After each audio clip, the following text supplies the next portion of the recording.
Sí. Bueno, ante todo buenos días, según Agustín. Hace muchos años que conozco a Pedro Mari Sarte y conozco su obra. Y bueno, en su momento tuve la suerte de que se me encargase hacer una acotación de su magnífico trabajo sobre la conquista de Navarra. Un trabajo que evidentemente suponía una dificultad importante debido a que según se va leyendo el libro te vas dando cuenta de la importancia de muchos de los datos que va aportando. Por lo tanto, la labor se fue haciendo cada vez más complicada según se iba adentrando en cuestiones que reflejan muy bien pues, ese periodo de 1512-1530 en el que se producen todos los acontecimientos. Lo que sí se quería reflejar en esta breve historia de la invasión de Navarra pues era precisamente la esencia del primer libro, ¿no? Esa historia de la conquista de Navarra contada por un navarro y vista desde la óptica de los navarros. Lo que sí aprendimos, yo creo que todos los investigadores que nos hemos centrado en los últimos años en la conquista de Navarra, gracias al libro de Pedro Mari Sarte, fue que no solo había que mirar la documentación oficial, no solo había que mirar los títulos y cargos tan ostentosos que se relatan en las documentaciones tanto de la nobleza navarra como de las administraciones oficiales, sino que había que mirar un poquito más allá. Y Pedro Mari nos enseñó que había que mirar, por ejemplo, en los procesos notariales y en los juicios, donde la gente del día a día reflejaba muchos de sus problemas o de sus inquietudes. Y entre esos problemas y esas inquietudes estaban que muchos habían participado precisamente en la guerra. Y en esos procesos te das cuenta de cómo la gente relata sus vivencias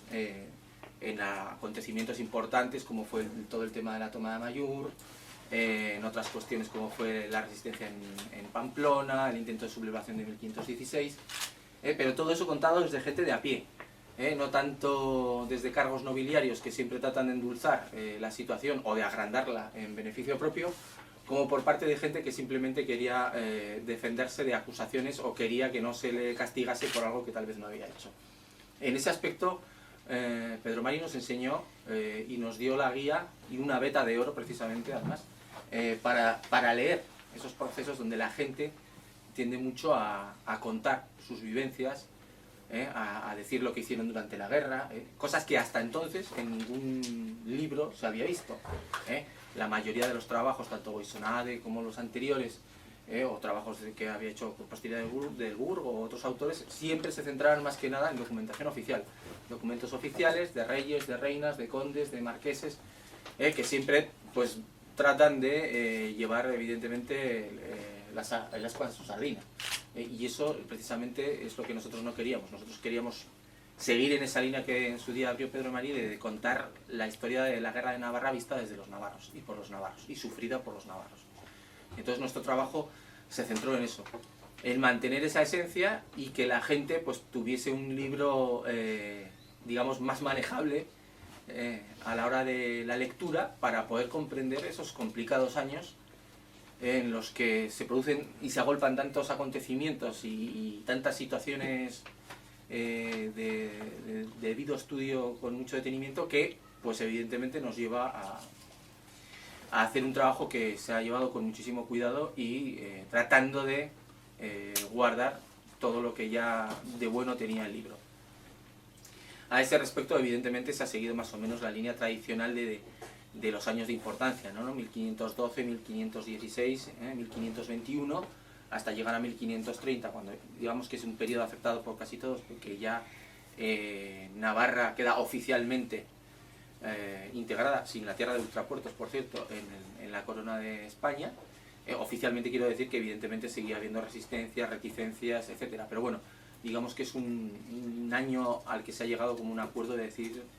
que hasta ahí puede hablarse de lo que fue la invasión y conquista de Navarra.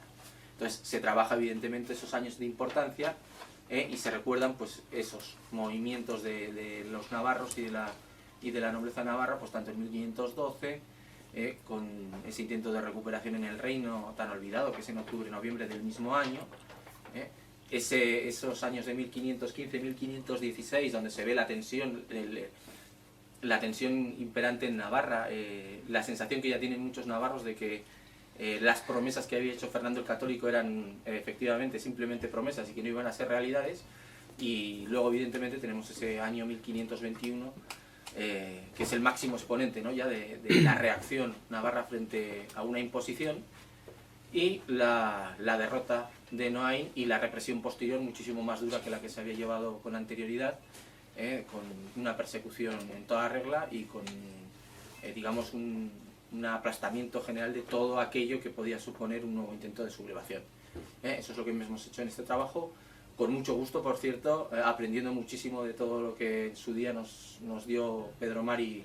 a todos los investigadores navarros, y bueno, esperando que la gente lo lea, lo disfrute y encuentre en este trabajo pues otra nueva fuente de la que poder beber para entender bien lo que supusieron aquellos años y lo que en realidad ocurrió en